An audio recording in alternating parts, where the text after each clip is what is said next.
Okay, well, we're going to play another track from a Neutro in a minute, Heart-Shaped Box. But before that, a bit of a news package, which was filmed when Nirvana, well, they still are, on tour in Europe.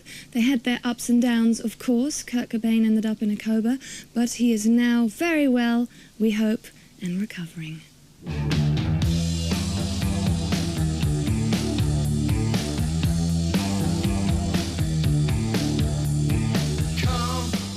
Nirvana's European tour has brought them here to Ljubljana, the capital of Slovenia, the first breakaway republic of the former Yugoslavia. It's a small but relatively wealthy independent state with a population of about 2 million people. And for Chris Novoselic, whose family hail from nearby Croatia, this was an important stopover. Novoselic has been instrumental in getting Nirvana to raise awareness about the situation in the parts of former Yugoslavia which have been at war.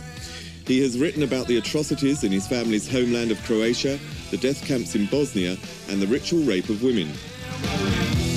It's really shocking, and there's so many horrible aspects of what happened and what people have done to each other, and I think that's a aspect of it that a lot of people have ignored. Like, rape wasn't even considered a war crime. Like, even in Nuremberg, nobody was tried for rape.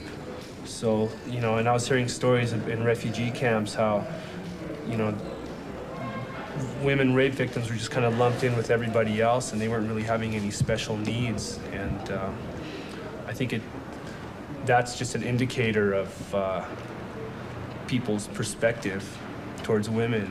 Funding organisations which help the female victims of the conflict has become a priority for Nirvana. The band has an organisation. It's kind of my pet thing. It's called the Balkan Women's Aid Fund, and we do is like solicit foundations for grants and ask people for individual donations too. And we did some work with the Italian Red Cross, and we got some money to the Autonomous Women's House, working out of Zagreb. So, you know, and all these organizations that we work with, they have like a feminist perspective, and we think that's important because you get those kind of values across, you change people's values overall. Novoselic is critical of how the media has shaped public perception of the Bosnian conflict, but feels uncomfortable in his role as spokesperson on the issue. See, the media needs a story, so they tend to make things dramatic through television and radio and then newsprint. You make like this, you can make a reality through like some kind of like collective consciousness about things, and people go for it, and that's dangerous.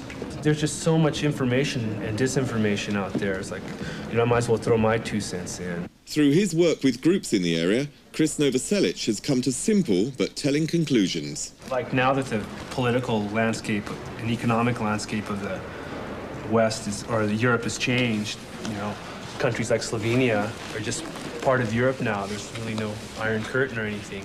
People are the same wherever you go, really, basically. It's just people want to live a normal lifestyle without hassles. And politics aside, playing live is what it's all about. And this is where Nirvana are making their Slovenian debut.